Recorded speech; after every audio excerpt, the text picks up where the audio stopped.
여러분, 로버트 기요사키 이러면 아마 여러분들도 기억하실 거예요. 예, 부자 아빠, 가난한 아빠의 저자입니다. 경제학자기도 하고요. 그런데 이 로버트 기요사키 경제학자가 지금 굉장히 충격적이고 섬뜩한 이야기를 연일 내뱉고 있습니다. 저는 이거를 보면서 과연 왜 이분이 이런 말들을 지속적으로 쏟아낼까 이런 생각을 많이 하게 됐어요. 여러분도 알다시피 부자 아빠 가난한 아빠는 전 세계의 베스트셀러가 됐을 정도예요. 그만큼 많은 사람들의 사랑을 받았습니다. 그런데 최근 들어서 비트코인에 대한 어떤 폭락에 대한 가능성부터 시작을 해서 거품이 붕괴되는 것까지 심지어 금융시장이 요동칠 것까지 아주 극단적인 말을 계속 이어가고 있습니다. 요즘 관심을 덜 받아서 그런가 이런 생각도 저는 해봤습니다. 그렇지만 경제학자인 로버트 기요사키 씨가 이렇게 함부로 이야기할 수는 없습니다.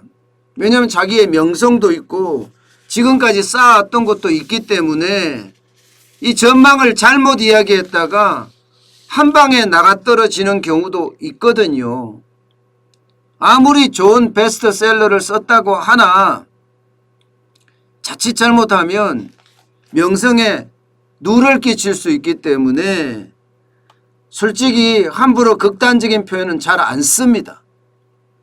그런데 지금 로버트 기요사키 이 학자는요 아주 세게 이야기했습니다. 본인이 트위터에다가 올린 내용이에요. 세계 역사상 가장 큰 붕괴가 다가오고 있습니다. 그런 붕괴에 대비하기에 가장 좋은 때로 바로 붕괴 직전입니다. 지금 바로 부자가 되기에 가장 좋은 시점입니다. 금과 은, 비트코인을 사두세요. 이렇게까지 올렸습니다. 여기에서 저희가 주목하는 것, 제가 주목하는 것은요. 세계 역사에서 가장 큰 붕괴가 다가오고 있다. 이런 얘기를 했다는 사실입니다. 그 이후로 지금 기요사키 씨는 시장의 거품을 들고 있습니다.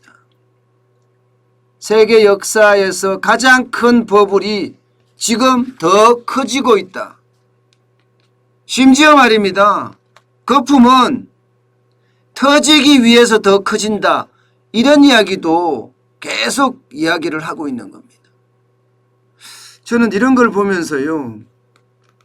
야, 이게 충격의 시간이 점점 다가오고 있는 것 아니냐. 이런 생각을 하게 됩니다. 게다가 이 거품 붕괴가 시작이 되면 단시간에 끝날 거라고 이야기를 하지 않습니다. 아주 긴 기간, 길게 갈 거다. 이렇게까지 예상을 해요. 이것은 어찌 보면요. 우리가 시장에 대해서 심각하게 대응해야 되는 것 아니냐. 이런 생각도 하게 됩니다. 게다가 이게 지금 기요사키 씨가 이야기하는 게 이번이 아닙니다. 한 번이 아닙니다. 벌써 지난주에도요. 이렇게 이야기했어요. 앞으로 금융시장이 대규모 폭락을 경험하게 될 것이라고 이렇게 경고했습니다. 자, 이렇게 경고하는 데는요. 여러 가지 이유가 있을 수가 있습니다. 여러분도 이야기를 지금까지 쭉 들어왔었지만 주식시장의 거품 또 부동산 시장의 거품은 예전역에 이야기해 왔던 사실들이에요. 특히 주식시장의 거품을 기요사키 씨는 심각하게 이야기를 하는데 그 내용을 들여다보면 GDP보다가 시가총액이 너무 크다는 사실이에요. 이게 버핏 지수잖아요. 실제로 한 나라의 전 국민이 생산하는 총액보다가 시총이 시가총액이 130%를 넘어선다는 것은 이것은 거품이다 이런 얘기입니다. 이것은 거품이다. 때문에 이 거품이 결국 꺼지게 될 거고 그 거품이 꺼질 때는 금융시장까지 충격을 줄 거다. 이렇게 아주 섬뜩한 경고까지 서슴지 않았습니다. 저는 이런 것들이 결국 시장에 뭔가 충격의 기운이 있다는 겁니다. 제가 로버트 기요사키의 어떤 섬뜩한 경고를 제 첫 번째로 이렇게 아이템을 뽑은 이유는요. 우리가 경각심을 많이 가지자는 이야기예요. 시중에는 유동성이 지금 엄청나게 많아지고 있는 게 사실이고요. 그 유동성이 대한민국의 경우에는요. 코인에서 지금 빠져나와서 일부는 부동산으로 또 상당 부분은 주식시장으로 들어가고 있는 것도 사실입니다. 그런데 실물경제가 그만큼 받쳐주느냐? 그렇지가 못해요. 수출은 좋아진다고 이야기하지만 수출기업은 이게 제조 수출이거든요. 이들이 소비로 전이되지를 못하고 있어요. 쉽게 말하면 돈을 안 쓰고 있다는 얘기예요. 그렇게 되면 내수가 진작이 안 되거든요. 게다가 코로나19 때문에 바닥 경기는 완전히 무너진 상태입니다. 지금 바닥 경기 할 때 자영업자잖아요. 이 자영업자들이 우리 경제에 차지하는 비중이 굉장히 큽니다. 전체 경제 성장률에 미치는 효과 이러면 GDP만 국내 총생산이잖아요. 총생산에서 많게는 20%까지 차지하는 게 이 자영업자예요. 근데 바닥 경기가 이게 죽어가고 있으면 이것은 결국은 실물이 따라가지 못한다는 거잖아요. 실물이 따라가지 못하는 가운데서 주식 시장만 계속 사상 최고치를 경신을 한다면 이거야말로 언젠가는 터질 거다 이렇게 보는 거죠. 지금 문재인 정부도요. 이거를 굉장히 우려하고 있는 거 사실입니다. 그러니까 돈을 풀겠다 하는 거예요. 한국은행은 돈을 줄이겠다. 그래서 기준금리를 올리겠다 이렇게 이야기하는데도 불구하고 기획재정부 계속 재정정책으로 돈을 풀겠다. 이번에도 33조 원을 풀겠다 이렇게 이야기하는 것은요. 바로 이런 부분입니다. 바닥 경제가 따라가 주지 못한다는 이야기예요.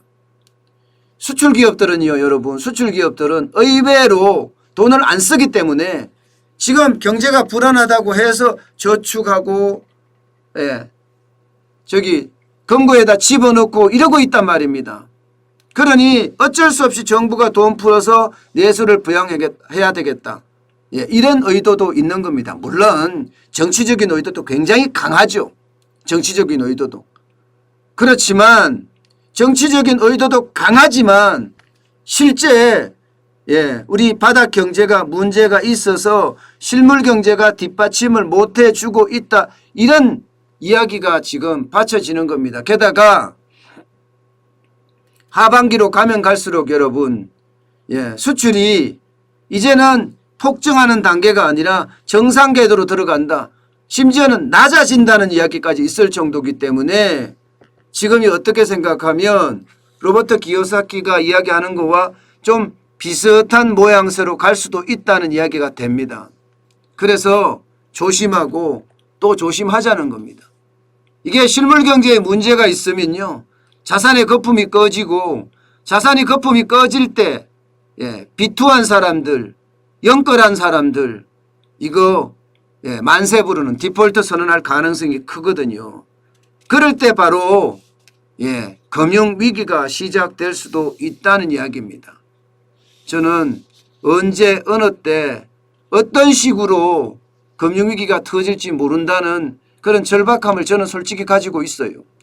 예. 그렇기 때문에 여러분들이 갖고 있는 자산에 대해서도 이게 제가 늘 말씀드리지만 n분의 1 투자법이라고 말씀을 드렸죠. n분의 1 투자법이 그 어느 때보다가 필요할 때가 아닌가 이런 생각을 합니다. 지금 로버트 기요사키도 이야기하는 게 뭔가 하면요. 금 사라 이거예요. 언더 사라 이거예요.